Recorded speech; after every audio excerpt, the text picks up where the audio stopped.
Brianna I forgot my own name. It's Brianna Ray from BriIY, and I'm here to bring you a new video.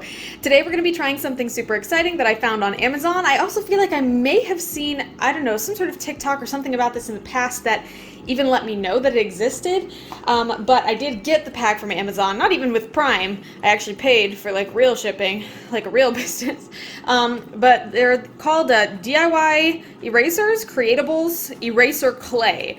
And I mean, come on, look at how stupid cute this is. This basically appears to be polymer clay that you can bake in the oven. I set my preheat my oven to 125 for 30 minutes. And you can just mold this into whatever adorable erasers you want. It also says that you can mix all these colors together. You know, we can actually put it, like, make it so that it sits on top of an eraser or on top of an existing eraser or pencil. It says that it may stain or damage certain surfaces, so keep away from carpet, blah, blah, blah. Don't worry, I've got myself covered. There's a lot of information on the back. I got this, which is just what I've used to, paint upon in the past. You know, the front's actually a functional cutting board, but the back I just use to protect my surfaces. And it even came in this cute little carrying case. I mean, just come on, how stupid cute is that? So we're just gonna pop this baby open and let's get started. So I saved a couple of different ideas for this. I haven't come to a final consensus. I believe I was going to do like a rainbow thing to see like how the colors connect really well, or if they connect at all. I wasn't gonna do this rainbow exactly, but when I saw this avocado, I thought that would be perfect to test if these actually do blend up and create new colors at all. So if I want to do the avocado, I'm gonna need the brown, the green, the white, and it looks like there's a little bit of pink for the cheeks, and black for the eyes, but that seems like a problem that I will cross when I get to it. For now, I want to, obviously I need this really dark green for the outside, and I'm gonna need a nice light green for the inside. So, wow, it is rubbery and plasticky feeling. It even feels already a little bit like an eraser. Almost like, this is gonna be a really gross analogy, but if you would like bite into a eraser, that's kind of the way that it's breaking. I've never ripped an eraser before, so maybe that's just like the only way I can describe it. But it does it tears, it doesn't really stretch. But it says that it'll warm up in your fingers, which it does appear to be doing relatively well. And I'm assuming at a certain point, oh gosh, I was hoping it would stretch. It doesn't seem to be crazy stretchy, but that's fine. That's not a deal breaker for me, but I want to see the blend, so let's grab some of our white here. What do you know? My dinner's ready.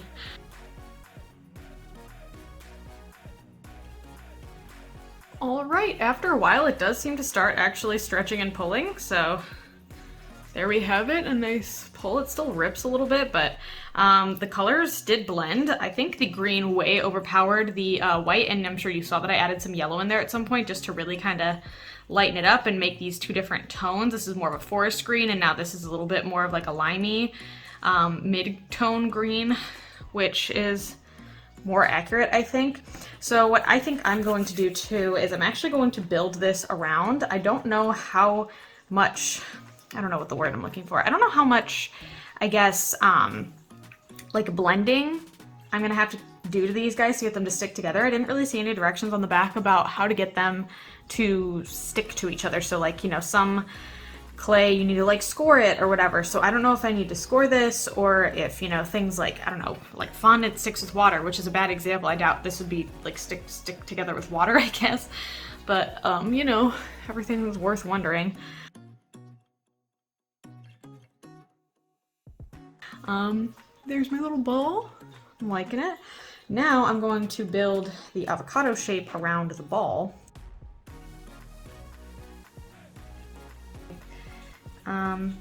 It does kind of smooth all right when you just drag, keeps it kind of going. I do want this to kind of come up and around a little bit more, I guess. Rolling them up, that's a little bit better. I don't like all the like cracks that you can see in there. Like the lines, it's just not doing it for me.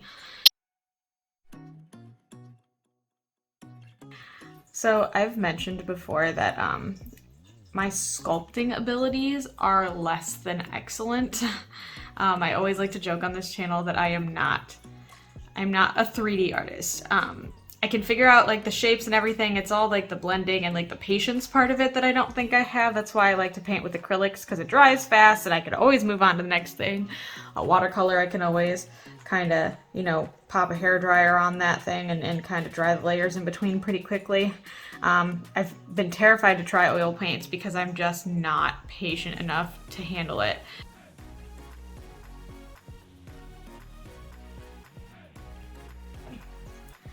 In theory, I should just be able to kind of wrap this around. She is not big enough. But you know what? She can be big enough if I chop the back off. Which I kind of want to do anyway because it looks a little thick. That's the other thing I thought was kind of interesting about this is it doesn't seem to say how long I should leave it in based on the thickness. It just says 30 minutes. And that stresses me out because normally like things like polymer clay will give you directions that are very specific. Like for every 1/4 inch thick it should be 15 minutes.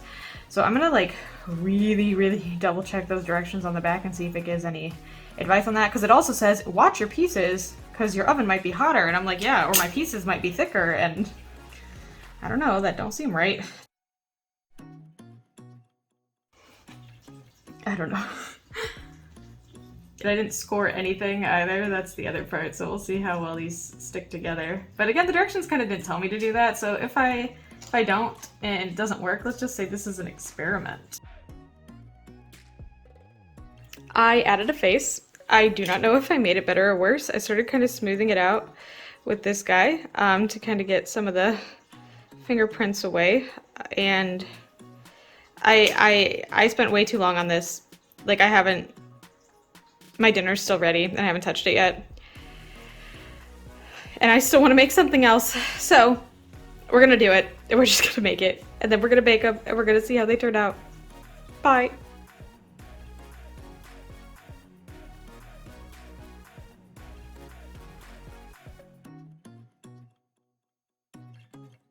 I have formally and officially quit at trying to make this look good. I squished him too much. It was supposed to look like one of those cute little octopuses.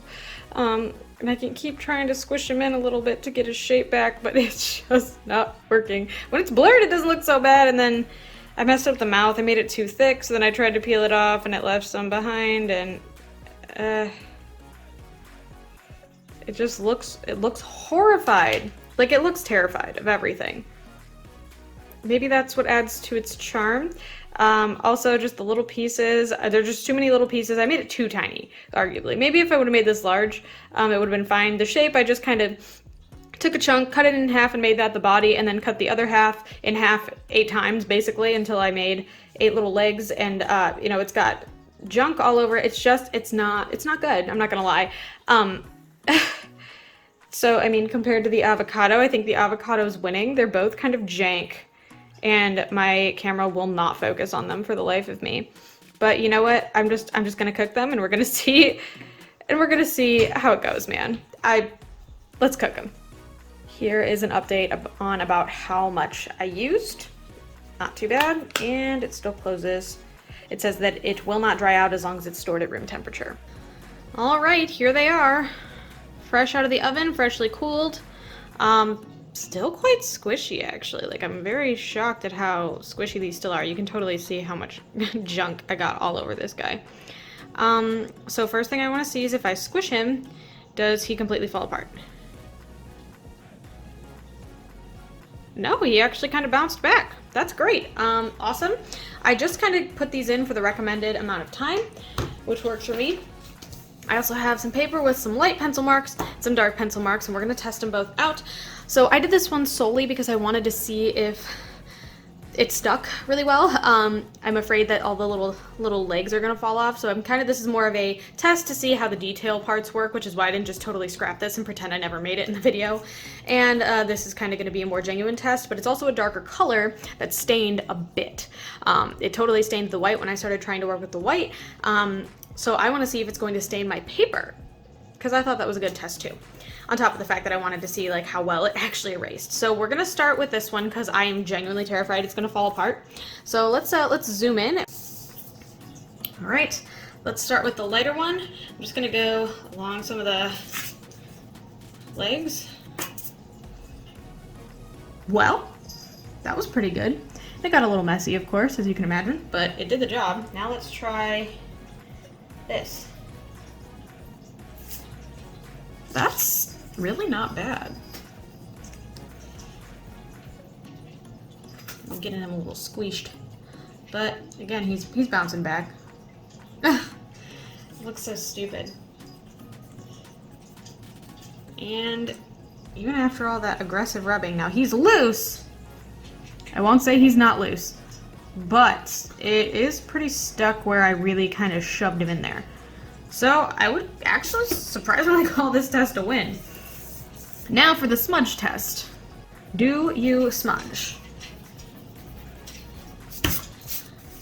Not so bad on the light one. Came off pretty easy. Now let's go really hard. Looks like it's flaking off like a normal eraser does. Yeah, I mean, it shaves down like a normal eraser does, and it's doing eraser things. Again, there's still a little bit of ghosting underneath, but I went pretty hard in it. I would say for like normal everyday use, these really genuinely passed the test. Like I don't have anything really bad to say right now. Overall, I think my final thoughts are that it is kind of annoying to use.